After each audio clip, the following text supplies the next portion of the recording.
370마력이요. 와, 신세계네. 이게 동력 장치의 차이입니다.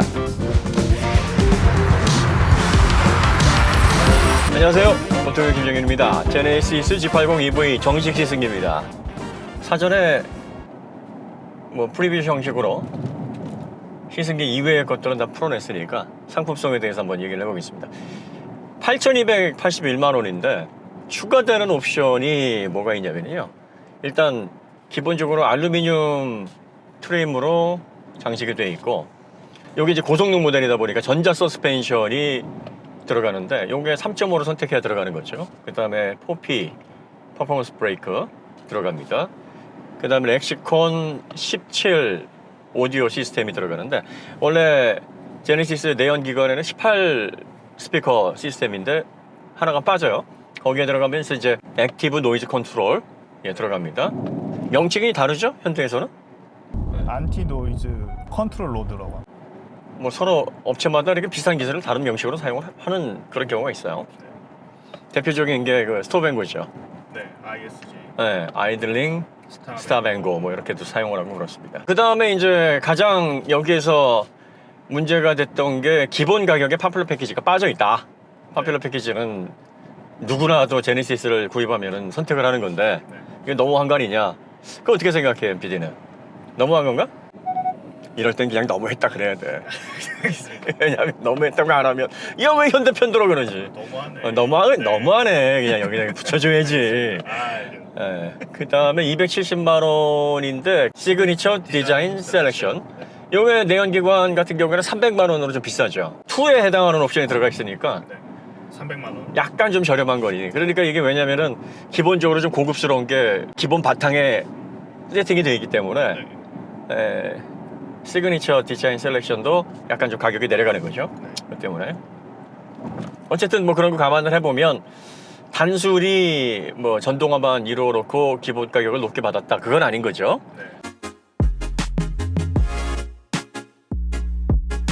동력 성능 같은 경우에는 이게 전륜 후륜에 136kW 모터 2개가 들어간단 말이에요. 똑같아요. 예전에는 후륜 구동이다 그러면은 전륜 쪽에 한 30%, 후륜 쪽에 70% 이런 식으로 사륜을 구성을 하게 흔히 많이 하는데 5대5로 했단 말이지. 물론 그 사륜 구동 시스템을 구현하면서 5대5도 구현을 합니다. 왜냐면 이제 험로 주파를 하거나 이럴 때는 앞 뒤에 출력을 동일하게 해서 동일한 토크가 발휘되도록 해야 하는 게 유리하기 때문에 잠시 이렇게 파트타임처럼 5대5로 사용하는 그 구간은 가능한데, 이게 이제 전자식 사륜구동이라도 그런 세팅을 할 수가 있긴 있는데, 상시에는 이제 스포츠 주행하게 되면은 후륜을 베이스로 한 사륜 구동이라 그래도 3대7, 후륜 7, 전륜 3 이런 식으로 세팅을 했어요. 아이오닉 5도 그런 식으로 세팅이 돼 있어요. 전륜 쪽이 좀 약해요. 그래가지고 이제 후륜하고 전륜하고 듀얼 모터 들어갔을 때 합산 출력이, 이게 후륜일 때는 213마력인데 전륜 이렇게 들어가게 되면 이제 305마력으로 확 내려간단 말이죠. 이 모델 같은 경우에는 근데 370마력 그 킬로와트를 272킬로와트를 이제 300마력이 HP가 있고 PS가 있어요. 네. 우리는 이제 PS를 사용합니다. HP는 미국이나 영국밖에 사용을 안 합니다. 페어드 스티어케라 그래서 리터 마력이라는 뜻인데, 그렇게 환산하면 370 PS, 370마력. 요거는 딱 제네시스 G80 3.5T에 맞춘 거야. 그게 380마력이니까. 내연 자동차에서 구현을 하게 되면 요 정도 체감 성능을 얹으려면 한 500마력 세팅을 해야 돼요. 500마력의 사륜구동 집어넣어야 이런 초반 발진감이 나온다고. 어떤 분들은 이제 전기 모터 얘기하면서 항상 내연기관으로 따지면 몇 마력쯤 된다라고 하는 게 전체 힘의 크기라고 생각하는데, 전체 힘의 크기는 아니에요. 시간당 일률이 출력 마력이니까 370마력은 내연 자동차에서 나오는 370마력은 결과는 똑같아요. 최고 속도 똑같고 낼 수 있는 일의 총 양도 똑같은데, 이게 최대 토크가 전륜 후륜 합쳐가지고 71.4인데 이 71.4가 얼마나 대단하냐. 그 연PD가 지금 타고 있는 M2가 370마력 똑같은데 어떻게 되죠? 최대 토크가? 47.5가 나오고. 그러면 얼마가 차이가 나는 거야? 1.5배 아닙니까? 꽤 많이 차이 나요. 네. 차이가 많이. 그러니까 이제 회전수를 더 출력을 높게 쓰는 구간에서 회전수를 더 높게 쓰기 때문에 370마력이 나오는 거고, 얘는 더 낮은 영역에서 370마력이 이제 쭉 플랫하게 발휘가 되는 그런 차이가 있어요. 그러니까 이게 어떤 차이냐면은 이 출력 곡선을 보시면은 토크가 왜 내연 자동차는 이렇게 산처럼 돼 있잖아요. 네. 그 다음에 터보 엔진이라 그래도 이렇게 상승하다가 쭉 플랫하게 가다가 떨어지는.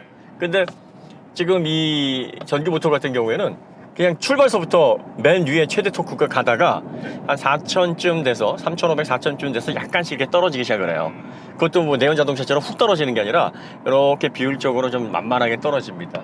출력이 처음에 한 3,500, 4,000까지는 이렇게 45도 각도로 선형으로 쭉 올라가요.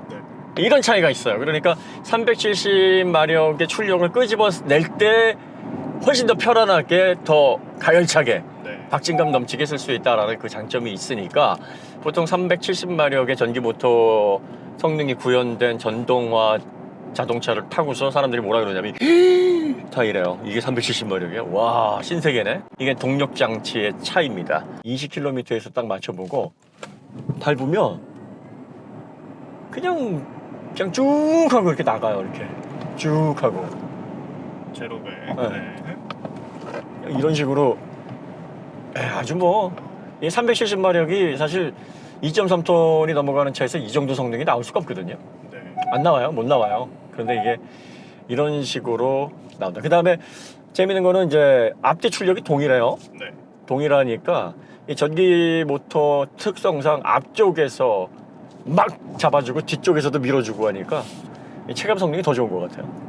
그러니까 이제 내연 자동차와 같이 효율관이 정해져 있고, 그 다음에 이런 것들을 이제 변속기라든지 그 외 장치들이 조금씩 출력 손실을 보고 있는 이런 자동차들 같은 경우에는 이제 속도가 이제 비율적으로 이렇게 출력이 올라가잖아요.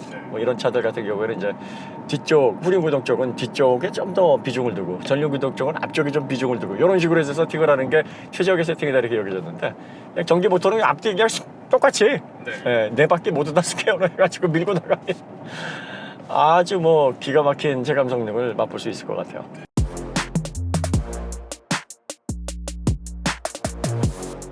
자, 그래서 지금 요 모델 같은 경우에는요, 그 기본적으로 전동화가 이루어진 모델인데, 이 플랫폼화된 전기차가 아니라는 것 때문에 많은 사람들이 이제 야, 그게 무슨 의미가 있어 이렇게 많이 얘기들 하는데, 사실 일반 사용자 입장에서는 이 플랫폼화된 전기차인지 내연 자동차에서 전동화가 된 모델인지 이렇게 따지는 사람은 그렇게 많지 않으니까, 예, 이런 것들은 좀 그 사용자에 따라서 구분을 좀 하시면 좋을 것 같고, 그 다음에 자동차 잘하시고 플랫폼화된 전기차가 정말 좋은 차다 하면은 이 차 사면 안 되지. 그건 맞는 얘기예요. 그러니까 그런 분들은 이 차에 관심을 갖지 않으시면 되고요. 어떤 분들에게 적합하냐면, 이 차는 제네시스 차 좋다는데 제네시스는 언제 전동화되고 언제 전기차로 나와? 평상시 이렇게 생각을 했을 거 아니에요. 이런 사람들은 이 제네시스의 전동화가 된 이 과정들이 보면은 내연 자동차에서 이렇게 전동 장치만 바꾼다고 해가지고 간단히 바꿀 수 있는 게 사실 아니거든. 이게 내연 자동차 엔진과 변속기 이걸 기반으로 해가지고 세팅이 된 차를 전기 모터로 바꾼다. 이게 단순한 작업이 아니에요. 전기 모터를 집어넣게 되면은 전기 모터만 딱 들어간다고 되는 게 아니라 전기 모터를 돌릴 수 있는 강력한 배터리가 있어야 되는데, 그 배터리가 이 정도 차체에 2.3톤이 넘어가는 공차 무게를 움직이려면은 최소 한 80 이상은 들어가야 된단 말이에요. 87.2kWh의 배터리가 밑에 들어가게 되면 이게 공간 차지하는 비율이 장난이 아니에요. 무게도 그렇지만. 그러면 내연 자동차 같은 경우에는 하부 쪽에는 서스펜션만 들어가지 배터리가 들어갈 공간 자체를 원래 설계의 염두를 안 해준단 말이에요. 그래서 내연기관을 바탕으로 해가지고 전동화 모델들이 보면 배터리 용량이 다 크질 않아. 그럼에도 불구하고 배터리 용량을 키운다 그러면 실내 공간 좁아지고 엄청나게 공간적인 그런 여유들이 협소해지는데, 지금 이 모델 같은 경우에는 무려 87.2kWh 배터리가 들어가 있단 말이에요. 플랫폼화된 전기차로 따져도 용량이 큰 편이에요. 그러면 내연 자동차에서 전동화 모델에 어떻게 그렇게 큰 배터리를 집어넣을 수 있었느냐? 그 배터리만 들어간 게 아니라 또 전륜 후륜에 듀얼 모터를 집어넣었단 말이에요. 그러면 그 공간도 상당히, 모터가 들어가게 되면 그 모터에 뭐가 들어가야 되냐면 인버터가 들어가야 돼요. 모터 드라이브. 그 다음에 그 옆에 감속기가 또 들어가야 돼. 요게 이제 현대에서는 일체형으로 다 쓴다고는 하지만 이게 전륜에 들어가고 후륜에 들어가고 그 사이에 배터리가 들어간다고 생각을 해봐요. 이게 엔진하고 변속기보다 공간을 더 많이 차지한다고. 이게 또 하부에 집중이 돼야 되잖아. 근데 그럼에도 불구하고 실내 공간이 동일하게 나온다. 물론 뭐 2열 좌석 이거를 그 전동으로 넣을 수도 없고 네. 저기에 통풍 시트도 못 넣어. 통풍이 빠졌더라고요. 그러니까. 이어 컴포트. 왜냐면 이제 그 하부 쪽에 공간이 안 나오니까. 렌트가 안 나오죠. 그렇지. 그 다음에 또 중요한 문제가 뭐냐면은 이제 트렁크 공간이 30% 정도 줄은 것 같아 보니까 이거 골프장 여럿이 가시는 분들은 약간 문제가 될 수도 있지. 네. 그래서 요거가 양쪽으로 앞뒤로 들어간 다음에 배터리가 조각이 들어갔는데도 내연기관 기반에서 이 정도의 배터리 용량을 탑재하고 370마력의 전기 모터를 탑재한 요 정도의 전동화 모델이 나왔다라고 하는 거는 얘가 원래부터 그렇게 설계가 되게끔 공용을 할 수 있게 제작이 됐다는 거예요. 네. 네, 그러니까 무조건 내연 자동차 갔다가 밑에 대충 갈아엎어가지고 전동화 모델 만들 수 있다. 그건 아니야. 일반 사용자들이 그 잘못 알고 계신 거예요. 내연 자동차들은 그런 식으로 해가지고 하부 쪽에 여유를 많이 둘 수가 없어. 그리고 이게 전고를 보니까 딱 10mm, 네. 1cm만 높아졌더라고. 네. 그러니까 이미 그렇게 해서 기획이 됐던 거지. 그다음 전장도 10mm, 1cm 길어졌대? 네. 왜 이렇게 1cm씩 키웠지?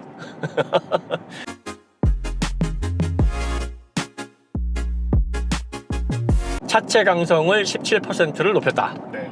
차체 강성이 17% 높인 거 보면은 무게가 대충 한 20 몇 퍼센트, 22, 23? 그 정도 늘어났으니까 그 비율만큼 높인 거네. 그 다음에 이제 현대에서 강조는 안 했겠지만 그렇게 되면 이제 서스펜션도 다 강화가 돼야 돼요. 네. 서스펜션에 뭐 암, 부싱 뭐 이런 부분들을 강화를 시키지 않으면 그 무게를 견딜 수가 없어. 네. 거기에다가 이제 전자 서스펜션 기본으로 하는 건 당연한 거고 네.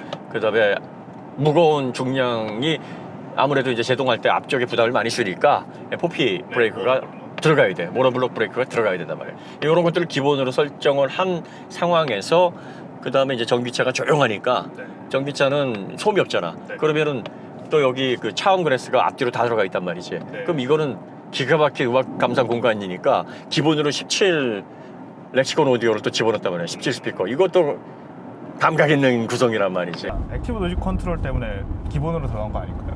이게 들어가야 그걸 집어넣을 수가 있어요. 아, 거꾸로 예. 됐네요. 예. 왜냐면 여기에 옵션으로 들어가 있는 거거든. 묶여 있는 거예요. 왜냐면 이제 그 액티브 노이즈 컨트롤이라는 게 이제 스피커, 그중에서 이제 스피커를 마이크. 역상 사운드를 만들어내는 거지.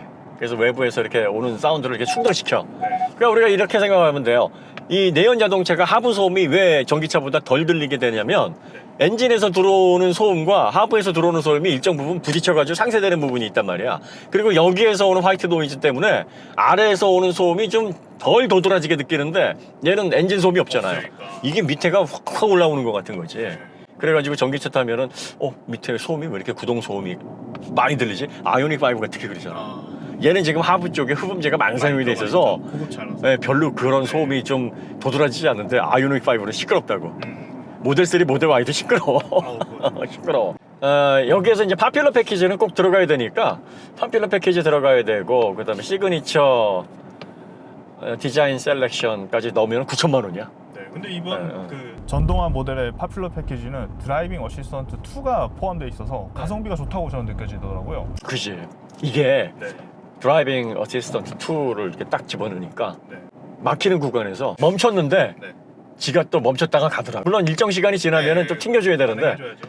그 잠시 멈추는 거는 지가 알아서 멈췄다가 갔다가 멈췄다가 이거 편하대. 네.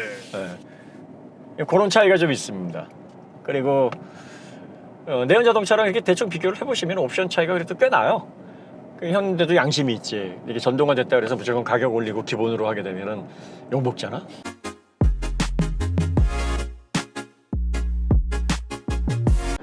지금 이 아이오닉 5하고 얘하고 승차감하고 소음 비교 좀 해달라고 하시는 분들이 계신데요. 네. 상대가 안 돼요. 급이 다른 차야. 승차감은 그냥 다르고요. 아이오닉 5도 괜찮은데 네. 얘는 뭐 아주 좋아요. 네.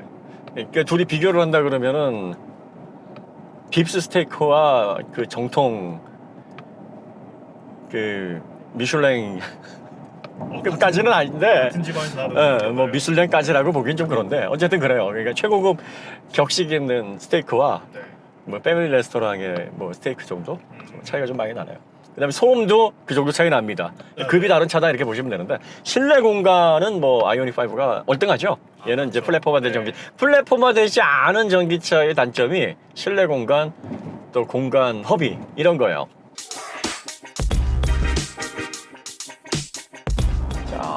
다시 한번 돌려볼까요? 지금 속도가 꽤 높은데 요게 이제 한계점이 높다는 거야. 전기차가. 예. 한계점이 높아요.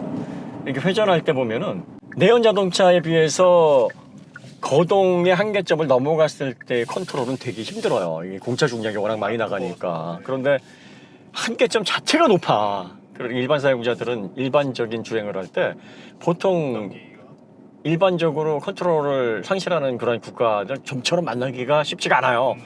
미친 속도로 막 질주하지 않는 이상. 그러니까 전기차가 이런 부분에 있어서 일상적으로 안정감을 줄 수 있다. 상당히 그런 이점이 있습니다. 전기차가. 물론 그렇다고 해서 과신해가지고 막 밟고 막 돌고 그러면 얘가 순간 요 레이트를 버티지 못해가지고 차가 컨트롤 미스가 일어난다. 그러면 수습불가입니다. 그러면 이게 관성 모멘트가 워낙에 차량 중량 때문에 커진 상태에서 컨트롤을 잃기 때문에 카운터도 이 내연 자동차보다 쉽지 않은 상황이 될 수가 있어요. 그 다음에 언더로 만약에 라인이 부풀어가지고 어디에 처박힌다 그러면 더 세게 가열차게 처박히는 거지. 그러니까 전기차는 잘 나간다 그래가지고 그리고 또 무게중심 밑에 있다 그래가지고 막 돌리면 안 돼요. 네, 조심하셔야 됩니다. 전기차가 극한의 서킷에서 왜 내연 자동차에 비해서 기록들이 대체로 좋지 못하느냐, 이렇게 한계점이 더 높다고 하는데, 그리고 또 동력 성능은 출력 손실도 없다고 하는데, 이게 프로 선수들은 딱 관성 모멘트에 대한 컨트롤 능력, 이게 되게 예민하잖아요. 그러니까 한계점에 다다랐을 때 얘 컨트롤하기 어렵겠다라는 걸 알거든. 그런데 그 한도 내에서, 그 다음에 얘가 또 차량 중량이 운동성에 있어서는 가장 중요한 역할을 하기 때문에 언더든 오버든 뭐 발생하게 되면은 컨트롤하기가 너무 어렵다는 걸 알기 때문에 그런 특성들, 그 다음에 또 가벼운 차체에서 오는 어떤 컨트롤의 이점, 이런 내연 자동차, 이런 차이들이 사실은 서킷에서와 같은 극한의 환경에서는 기록을 벌리는 거라고. 근데 일반 도로는 이제 서킷 같은 그런 극한의 환경은 아니니까 뭐 R값이 나와봤자 서킷처럼 뭐 헤어핀 구간이 뭐 저 산이나 이런 데밖에는 더 있냐 말이지. 그러니까 이런 데에서는 전기차 본연의 안정감을 느낄 수가 있는데, 그걸 과신하고서 내 차는 뭐 슈퍼카보다 더 빠르고 코너도 잘 돌고 하다가 코너에서 한번 컨트롤 상실해버리면은 어떻게 된다? 대형 사고가. 그럼요. 큰일 납니다. 단독 사고가 나서 본인만 이제 뭐 하늘나라 구경하시는 거야, 뭐 본인 선택이니까.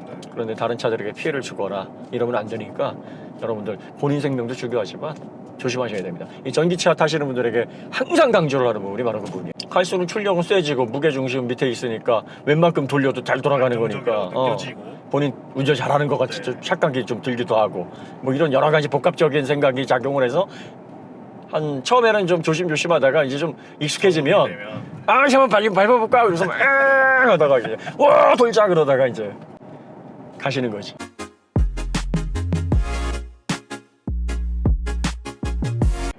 어쨌든 이 제네시스 G80은요 차 좋아요. 그래서 여러분들이 내연 자동차를 기반으로 한 전기차 이동수단의 가치로 볼 때는 선택하실 만합니다. 그런데 이제 전기차는 미래의 가치를 담아야 되고 플랫폼화 되고, 그 다음에 또 적어도 나는 10년 정도 만족하고 타야 그게 진정한 전기차다, 이렇게 보시는 분들은 이거 사면 안 돼. 이거는 이제 기존의 자동차에 대한 가치에 대해서 익숙하거나 또 내연 자동차들이 자동차를 오래 만들었으니까 신뢰도 있고, 내 생명을 아무 브랜드에나 맡길 수 없잖아. 그래도 아무리 못해도 한 50년 정도는 차를 만들었어야지 라고 생각을 한다. 그런 분들이라면은 이런 차들이 가치 있게 보여질 겁니다. 그 다음에 요거 가지고 뭐 차박하고, 요거 가지고 뭐 다양한 용도로 활용하고, 요거 가지고 뭐 미래의 전기차의 그 거주 공간의 이점으로 나는 자동차를 바라본다, 뭐 이런 시각이 아니야. 이거는 V12이 3.6kW를 외부에서, 내부는 없어요. 이게 플랫폼화된 전기차가 아니기 때문이에요. 라인을 뽑아야 되거든. 근데 라인 뽑는 게 이게 쉽지가 않거든. 그래서 외부에만 있어. 그러니까 외부에 나가가지고 여기에서 전력 뽑아다가 쓸 수 있는 방식은 되는데 안에는 그게 없어요. 그러니까 이제 차체 플랫폼만 사용을 안 했을 뿐이지 전기 모터에 들어가는 타나 그 실리콘 카바이드 파워 반도체라든지 일체형 그 쿨링 감속기 시스템, 전기 모터를 감속기 오일로 해주는, 그 다음에 파워 트레인 자체가 하나의 그 인테그레이티드 유닛이란 말이야. 통합으로 요즘 현대에서 가장 많이 쓰는 게 인테그레이티드야. 다 통합해. 인테그레이티드 드라이브 X, 인테그레이티드 파워 X 뭐 그런 식으로 다 통합을 하는 거. 이게 통합을 하게 되면은 아무래도 어셈블리화 되고 그렇게 되다 보면 공간 적게 차지하고 그리고 또 효율 증대되고 네. 여러 가지로 이점이 있습니다. 제조사도 이렇게 통합을 해서 생산하게 되면 좋은 부품을 사용하면서도 제조 단가를 낮출 수 있으니까 여러모로 좋은 거예요. 지금 이게 플랫폼화 되지 않은 전기차라 해서 모터 아무 데서나 쓰고 뭐 배터리 아무 데서나 갖고 온 게 아니라 다 EGMP에 들어가는 그 기반이에요. 그러니까 V12도 그래서 나오는 거지. 현대가 EGMP를 만들어 놓고 요거를 플랫폼 전체로 해서 활용하기도 하지만 각 부분 이렇게 내연 기반의 전기차를 만들 때에도 뭐 전기 모터, 배터리, 그 다음에 V12 뭐 이런 기능들을 요소 사용할 수가 있다.